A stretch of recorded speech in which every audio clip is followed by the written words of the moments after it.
anataka yule jamaa yule alopanda mara ya kwanza yule aache kupandishwa.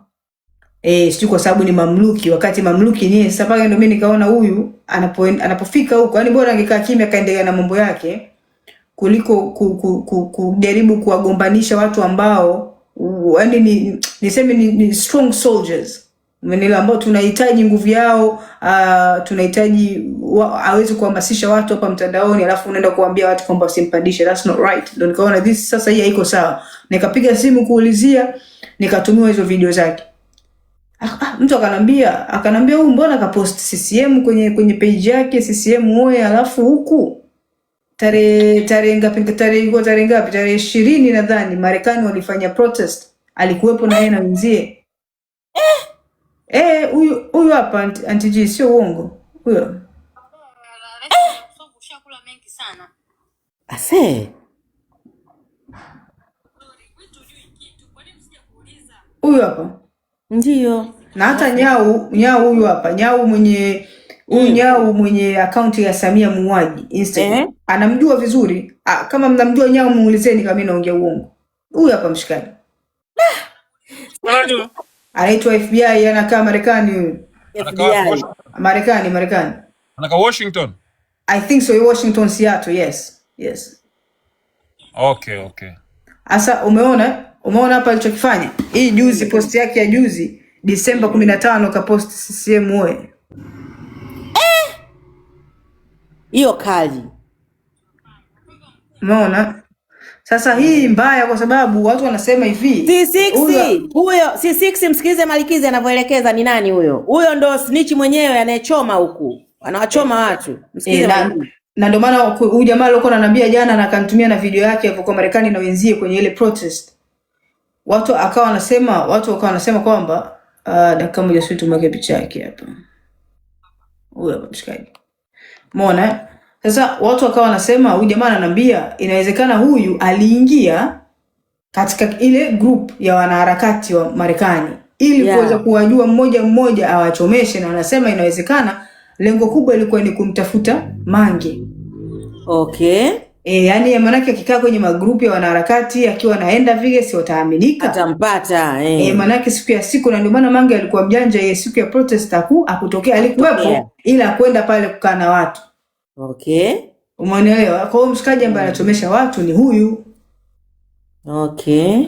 Umeelewa? Sasa kwa sababu hata kwa hali tu ya kawaida imekuwaje wewe kabla ya maandamano wewe ukae na wenzako huko Marekani muende tena mkatukane sana na video zake mimi nitakuja kuziweka. Umeona yani uende uongee. Nimesikia anatukana kuliko hata lecho dangwa. Yes, alafu sasa baada ya hapo eti siku ambayo watu wamekuja kufa tayari akaona wanahisi aliona kama washamaliza. Okay. Ndio maana akatoa sama kucha yake yale. Kwa sababu haiwezekani kipindi cha nyuma uwepo na wenzako alafu baada ya maandamano wewe uandike CCM wewe na unataka kusema nini sasa? Hata kama watu wanakusingizia sisi lazima tutaamini. Hata kama wanakusingizia watu wataamini. Umeona? Alafu mbaya zaidi wanasema jamaa anasema naelekea toga Tadea yule alokamatwa. Inawezekana hata ni yeye kwa sababu kwenye magrupu anasema wako na information baadhi wanazisikia anazijua. Okay. Na mimi naweza nikaamini kwenye upande wa Tadea kwa sababu gani? Naweza nikaamini kwa sababu huyu ile kesi nilokuambia Auntie G. Yule dada alikuwa na mchumba wake wa mzungu Mjerumani. Yule dada na huyu alikuwa very close, walikuwa wanaitana mtu na dada yake, mtu na kaka yake. Sasa akamtumia ticket ya mpenzi wake yule mzungu. Hakuna mtu asojua hapa TikTok. Hizi ni personal issues lakini hakuna mtu asojua. Ndio maana mimi naweza nikakubaliana na huyu dada ananiambia jana maneno yote haya. Na kubaliana kwa sababu mimi alishanikuta nimeyaona kwa huyu mshikaji nyuma. Huyu dogo yule binti alivomtumia mshikaji huyu flight ticket, kwa hiyo akawa anajua yule mzungu anakuja lini, anaondoka lini, saa ngapi, ndege na kila kitu. Yule kitendo cha yule binti kutoka kwenye kundi lao wao. Ambao na yule mshenzi mwingine yule kama unamjua ushamjua. Baada ya kutoka kwenye kundi lao, hawa watu ukitoka kwenye makundi yao wanakuwekea kila upande. Kwa hiyo wanakutumia mapolisi, wanakutesa. Kwa hiyo huyu jamaa akapiga simu immigration. Baada ya kupiga simu immigration akawaambia kwamba kuna mzungu anakuja, ana madawa ya kulevya. Alipopiga simu immigration, yule mzungu alivyoingia kweli, na video zipo. Mimi niliingia live siku hiyo baada ya mzungu kutoka. Mimi niliingia live nikaelezea watu kwamba kweli bwana, kuna simu imepigwa, mzungu alikamatwa. Anatoka tu airport akakamatwa, akasachiwa masaa mawili.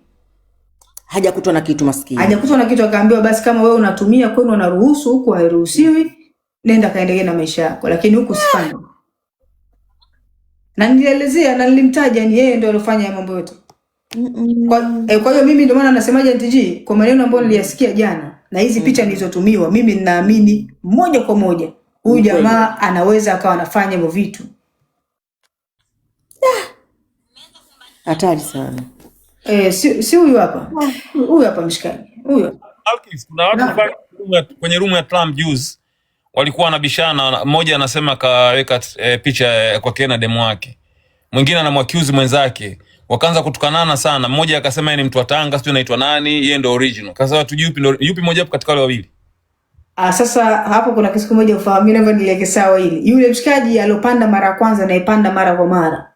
Yule anaishi Ujerumani. Hapendi mambo anayoyafanya huyu jamaa. Kwa hiyo anatumia jina lake kumharibia. Na ndio maana unakuta ameandika jina la huyu FBI ili mradi, afu kiangalia kwenye post zake ni anatukana tu yeye. Yani anatukana Samia, serikali, kila kitu. Unaweza kukuta anapost picha mpaka za watu, anaandika mimi nitakulana labda na Samia. Yani yuko upande wa haki kweli. Yuko upande wa haki kweli. Yule na yeye yuko upande wa haki. Anatumia jina la huyu kusudi kumharibia kwa sababu anamjua ni mbaya, ni snitch, ni mnafiki. Kwa hiyo anakuja mara pili ndo snitch. Yule alokuja mara pili ndo mwenyewe sasa huyu. Okay, sasa maandamano ya Washington yalikuwa organized na mshikaji anaitwa Liberatus Mwang'ombe. Kama unamjua Libe, yupo Clubhouse. Libe ameshagombea pia Chadema kupitia tiketi ya Chadema Mbarali. Amegombea vipindi vile nyuma. Tumeanisha naye pamoja Clubhouse sauti ya Tanzania, Libe. Na uzuri Libe si tunajua naye kabla hata hajakuja huku. Mshikaji sana, lazima atakuwa anajua information zao. Wana kibao, hata kuna mshikaji mmoja alipanda jana hapa. Alafu live wakati anaongea kakatika, anaitwa Abu. Naye pia ndio alikuwa hapo kwenye movement. Kwa hiyo ni watu ambao yani tutapata information zake vizuri, lazima tutakuwa namjua tu. Mambo yao hawezi kuleta sehemu kama Marekani kila mtu ana bomba. Akileta miayusho kama hiyo Marekani inabidi awe na protection ya hali ya juu. Ni ujinga, ana risk maisha yake.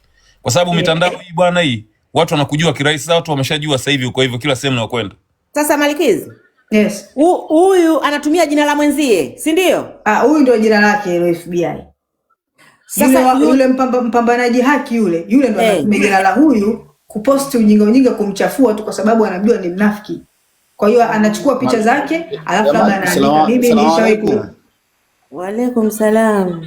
Dakika sufuri tu, sisi wengine live yetu inadili sana na watu kama hao. Ila tunachohitaji, sisi tunahitaji mbuzi mwekundu. Kazi iliyobakisha ni yako tu wenyewe. Kwa kama mtakuwa tayari tumshtakie Mwenyezi Mungu huyo, tupate jina lake kamili, mtupatie na mbuzi mmoja tu mwekundu, alafu basi. Wewe Kabuzi. Au nani? Sasa zote tunakesha hapa kuhusu Samia anavyotusema. Mimi Kabuzi. Kama mbuzi yupo kweli. Nisikia sauti hiyo nikajua. Wewe hata ukitaka mbuzi 1000 tutakununulia. Yani Samia. Achana na huyo. Dili la Samia. Huyo Antishu, umemsikia Antishu huyo? Kabuzi. Kabuzi unamjua Antishu? Wewe hata ukitaka mbuzi C6 karibu na Samia. Samani dakika moja tu kabla nataka ni clarify. Naomba niongee jambo moja. Guys, tunaenda kwa mpango, yani C6 tafadhali kidogo naomba Kwema jump in alafu utakupa flow mwanangu. Okay. Kwema tuzo tu dakika chache tu. Hii C6 zamu yake ilikuwa.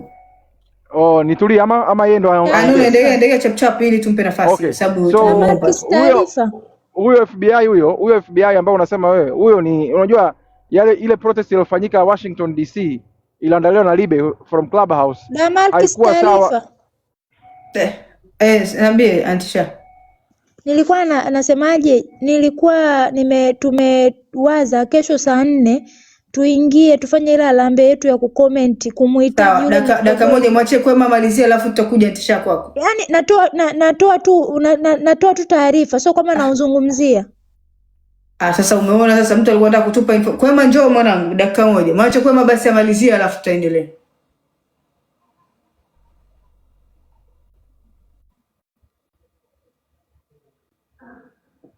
Kwema, karibu mwaka. Kwema mwenyewe kashaondoka sasa. Yaani kinachoudhi ni kwamba mtu guys, dakika moja mwacheni Kwema malize alafu tutaendelea. Asante Malkizi. Mimi dakika moja tu afu nitashuka. Ndichi mambo dadangu.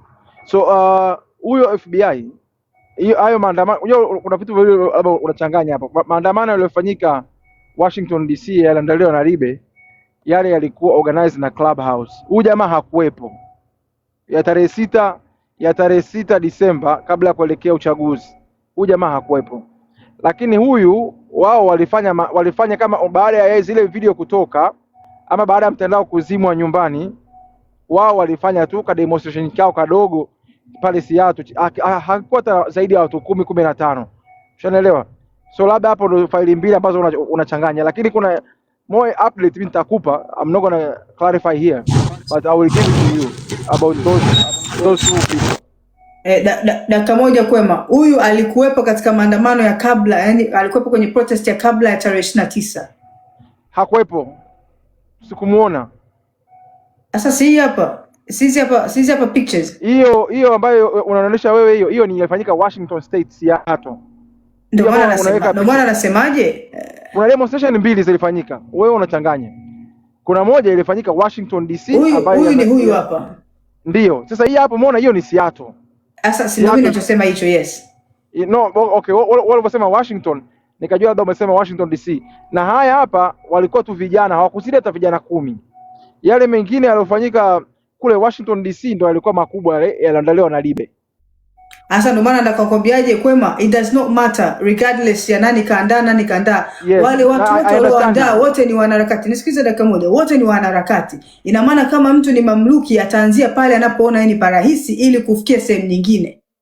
Anapoanza kujiassociate na makundi kama haya wakati yeye hasupport wala sio mtu wa harakati hizo, ni kujipachika katika sehemu ambayo ili apate nafasi sasa kuingia kwenye kundi kubwa, aonekane ni mwenzetu. Kwa sababu huwezi ukawa hapa sawa, alafu baada ya muda mfupi, baada ya maandamano watu wameuliwa, ukaja ukafanya hivi, wewe na kuingia kilini kweli? Ukaja ukafanya hivi, angalia hii hapa. No, mimi nakuelewa. Mimi let me drop down hapa, lakini kuna taarifa nitakupa ama nitampa NTG, sababu nafahamu NTG. Nitafikisha NTG atakufikishia. Sikiliza nikwambie. Ngoja nikwambie kitu kimoja. Nani Malkisi? Yes. Nakuomba jambo moja. Watu wana sacrifice maisha yao, alafu una mpumbavu anakuja na kuwa ni msaliti. Mimi naomba nisaidie jambo moja tu. Kwa sisi ambao tuko Bongo, nifuate kwenye DM yangu, mfuatilie jamaa nyumbani kwao ni wapi. Hata kama ni Mwanza, Tabora, wapi, nifuatilie afu niambie. Naomba tafadhali nisaidie kwa hilo. Tutadili nao mpaka waelewe. Si nitakutumia na mwingine. Nadhani sio huyo tu, na mwingine kuna kwenye group nimetumiwa. Nitakutumia. Mimi ngoja nikwambie kitu moja. Nitakutumia mpaka alipo. Nitakutumia picha zake mpaka nyumbani kwao, mpaka kila kitu, mpaka biashara zake nitakutumia. Nitafutie DM, ingia kwenye DM yangu utatuma. Ya nitakutumia kwenye DM yako. Nitakutumia. Wanatakiwa kuwa mfano. Sisi tunapambana, tunawindwa kila siku, mpaka tunaikiwa mpaka kwenye sumu kwenye chai. Alafu wanatuletea mambo ya kipumbavu. Hatuishi nyumbani, tumekimbia familia. Malkizi nitamtumia, ataonyesha hapa. Sawa, hamna shida. Sawa. Sisi nimekuelewa sana na nitafanya habari zake.